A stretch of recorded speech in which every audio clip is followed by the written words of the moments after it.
अस्सलाम वालेकुम नाजरीन, मैं हूं मोहम्मद नईम इकबाल और आज की वीडियो के अंदर हम डिस्कस करेंगे कि चीफ जस्टिस ऑफ पाकिस्तान के पास आगे क्या रास्ता है, क्योंकि मुज़ाकरात ख़त्म हो चुके हैं और 14 मई की डेट भी बहुत करीब आ गई है। इसके अलावा हम मोहतरमा बेनज़ीर भुट्टो के बारे में डिस्कस करेंगे, लेकिन उससे पहले हम बात करेंगे बुशरा बेगम की।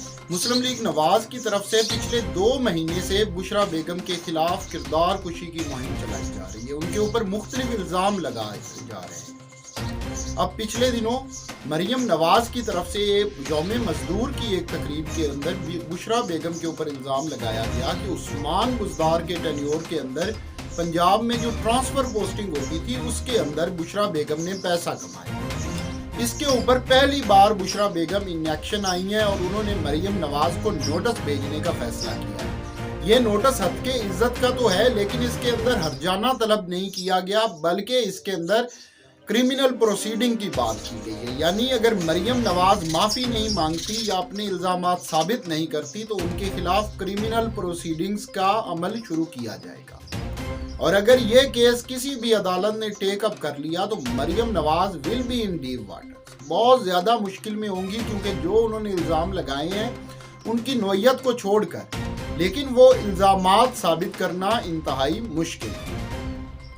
अब बात करते हैं मोहतरमा बेनज़ीर भुट्टो शहीद की कि वो बे औलाद किस तरह मरी।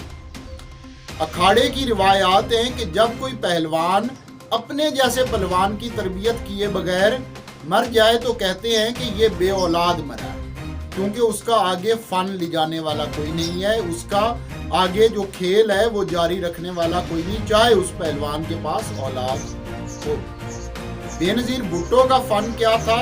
वो उनकी सियासत थी जो कि एंटी इस्टेब्लिशमेंट बयानिए के ऊपर खड़ी थी। चाहे जनरल ज़ियाउल हक के 11 साल हों या उसके बाद जमहूरी अदवान, मोहतरमा बेनज़ीर भुट्टो चाहे हुकूमत में थी चाहे अपोजिशन में थी, उन्होंने हमेशा एंटी इस्टेब्लिशमेंट की सियासत की। अगरचे बाज़ दफ़ा उनको इस्टेब्लिशमेंट के साथ मुज़ाकरात भी करने पड़े, लेकिन ओवरऑल जो उनकी सियासत थी वो इस्टेब्लिशमेंट के सियासत में किरदार के मुखालिफ थी। इसके लिए उन्होंने जिला वतनियाँ बर्दाश्त की, उन्होंने लाठी चार्ज बर्दाश्त किया और कैदो बंद की सोबतें भी बर्दाश्त करी, लेकिन तादमे मर्ग वो अपने बयानिए पर खड़ी हो। लेकिन इंतहाई अफसोस के साथ कहना पड़ता है कि उनकी पार्टी जो पाकिस्तान पीपल्स पार्टी है उसने अब मुकम्मल तौर पर इस्टेब्लिशमेंट के हाथ पर बैयत कर ली है और इसके इशारे भी आने शुरू हो रहे हैं, बल्कि इस साल के शुरू से ये इशारे आ रहे हैं कि जनवरी 2023 से सबसे पहले बलूचिस्तान अवामी पार्टी के आधे से ज़्यादा मेंबरान को पीपल्स पार्टी ज्वाइन कराई गई।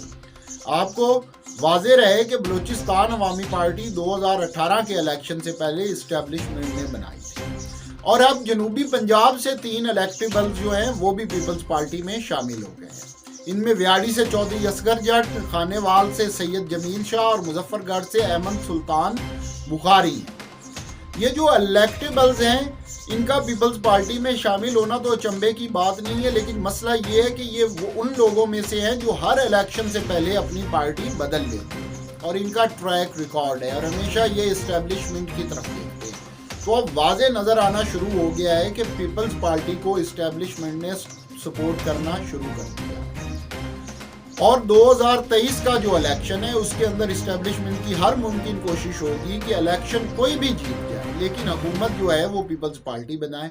इसके लिए ज़रूरी है कि असम्बली के अंदर किसी को भी वाज़ेह अक्सरियत हासिल ना हो और कोई पार्टी भी 133 का मार्क क्रॉस ना कर सके। और सबसे ख़तरनाक जो इस वक्त बात है वो ये है कि मेन तीनों पॉलिटिकल पार्टीज़, मुस्लिम लीग नवाज हो, तहरीक इंसाफ हो या पीपल्स पार्टी हो, वो इस वक्त एंटी इस्टेब्लिशमेंट के बयानिए से सियासत से हट गई हैं, बल्कि सब पार्टियां ही एक किस्म की इस्टेब्लिशमेंट की हैं। अगरचे इस्टेब्लिशमेंट बैक फुट पर जा चुकी है, लग यही रहा है, लेकिन दूसरी तरफ ये भी हकीकत है कि इस वक्त कोई पार्टी भी ऐसी पाकिस्तान के अंदर नहीं है जो सही मानों में इस्टेब्लिशमेंट मुखालिफ सियासत कर रही है, बल्कि इन पार्टियों का इस्टेब्लिशमेंट से इख्तलाफ जो है वो यही है कि दूसरे की हिमायत क्यों कर रहे हैं, मेरी हिमायत क्यों नहीं कर रहे। अब बात करते हैं चीफ जस्टिस उमर अता बंदयाल। हुकूमत की तरफ से मुसलसल सुप्रीम कोर्ट के ऊपर ताबड़तोड़ हमले किए जा रहे हैं। कौमी असम्बली से इंतहाई खतरनाक तकारीर की जा रही है। दूसरा, गवर्नमेंट ने फंड भी जारी नहीं किए, मुज़ाकरात भी तातुल का शिकार हो गए हैं, बल्कि एक किस्म का खत्म हो गए हैं। और जो सुप्रीम कोर्ट का फैसला था कि 14 मई तक पंजाब KPK के अंदर इलेक्शन करवाए जाएं, उसके ऊपर भी अमल दरामद होता हुआ नजर नहीं आ रहा। तो ऐसी सूरत में अपने फैसले पर अमल दरामद करने के लिए चीफ जस्टिस के पास क्या ऑप्शन बचे हैं?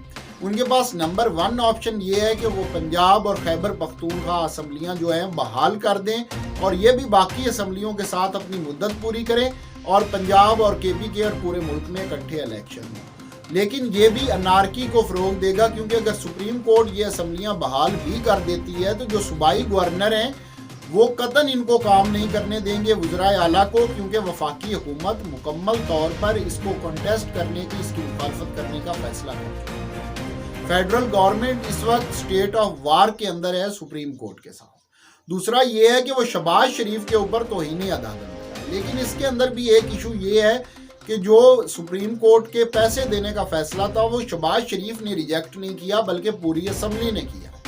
तो 178 MNAs के खिलाफ कार्रवाई भी इंतहाई मुश्किल होगी। तो अब जो तीसरा ऑप्शन और जो फिजिबल ऑप्शन है चीफ जस्टिस के पास बचा वो ये है कि पंजाब और KPK की सूबा निगरान हुकूमतों का अख्तियार वो अपने हाथ में है, क्योंकि निगरान गवर्नमेंट की टर्म्स पूरी हो चुकी है और इस वक्त वो इनलीगली काम कर रहे हैं।